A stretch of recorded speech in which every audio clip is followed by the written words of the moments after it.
All right, I think we're live on Facebook.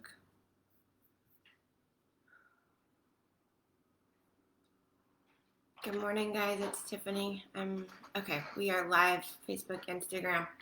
So I haven't been live for probably a week or so, and this morning I sit here and I'm journaling, and I've got pages of journaling, and I just keep thinking, and my brain, my mind, and my soul, and it's just like I don't know, there's so much going on, but I want to spend this time to kind of tell you about what I'm thinking and share something I did yesterday, because I was afraid. I was fearful, and it may not show it in the video or in the podcast that I filmed yesterday, but the whole time I was breathing through because I didn't know what others would think, and I was letting the fear of what others would think stopped me from speaking. Hey, Wendy. So yesterday I had the honor, and I call it an honor because I never thought that I would, good morning, Erica, that I would have the ability to have a voice in what's going on in the world right now in the race, the race issues, right? Whether it's people that love, people that hate, or people that just want change. And yesterday I was given this unique opportunity as a white mom raising biracial children. And I went through the questions with my husband, and I'm so grateful I had him in advance.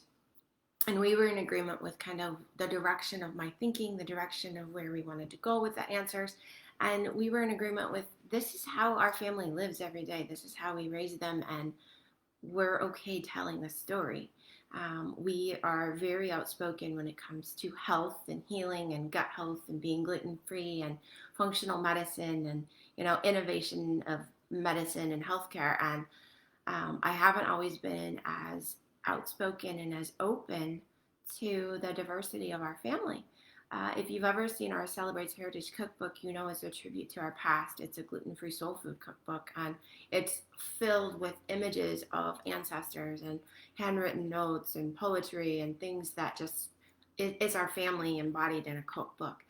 And I had the opportunity yesterday to take that a little bit further on the podcast from the Sinking Heels of Motherhood.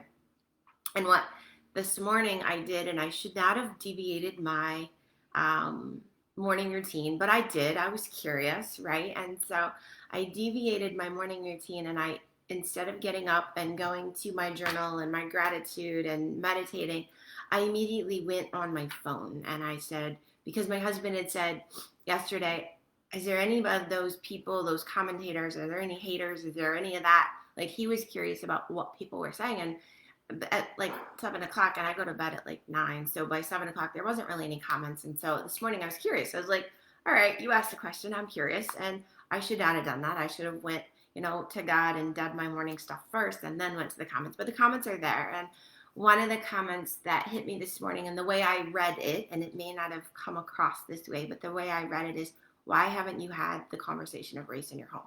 And I have a whole written response, and I'm going to share the response this morning with you guys, my community, my family, because I'm open to learning more. I am so open to understanding and learning and how to do this better, because I'm only trying, right? I can't be perfect because I've never done it before. And maybe that wasn't the way that the question was worded, but it's not that we haven't had conversations of race in our home. It's not that my girls don't know that they're Black. It's that we focus on the diversity, the culture. Where are we from, right? My kids have Native American grandparents. They have Black blended grandparents that have Irish descent with green eyes. They have grandparents that were house slaves and field slaves. They have grandparents that have been in the U.S. or ancestors that have been in the U.S. since the 1400s. So part of my family has been here since before Christopher Columbus, before all of that.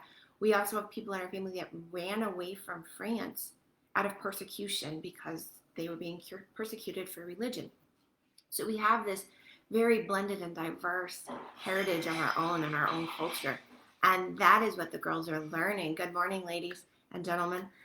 So my response, and I've written this out, and I'm going to type it later today back into Instagram, and I will share as well the link to the podcast that I did yesterday, because I think it is valuable. I think there is learning there, and I think there is inspiration for other moms that are raising children from a blended perspective and from a family of color or Black children, right? Whether they're adopted or your own. So I'm so grateful for the question. So I start out with thank you for the question. It has left me in deep thought. I have not avoided having conversations, and I have told them they are Black.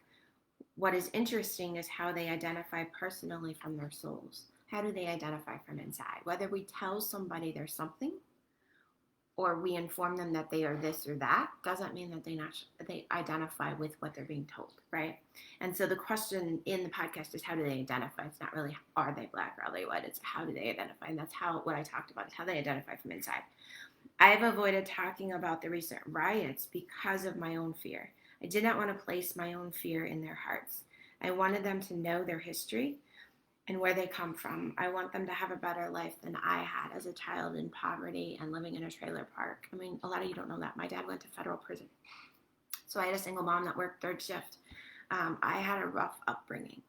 And I want there to be a change. I want the world to be changed. I want something better for my children. I think we all want that. I want there to be love, and I want everyone to love each other, but at the same time, I want them to be safe. And so that's my inner struggle. And this is my struggle, and I write this in this response. And this is the conversation we have in our home, is how do you gain respect without the fear? How do you leave the shame of generations behind? And I have so many other questions, and I'm so open to learning. And so if you've got resources, if you have books, if you've got other podcasts, if you've got stuff that I can just dive into to just absorb, I am open. So send it my way. Private message it to me. I would be so grateful. And thank you for joining me this morning. I'm tearing up. That's just how this is going lately. And I'll talk to you all later. Have a great day. Thank you. Bye.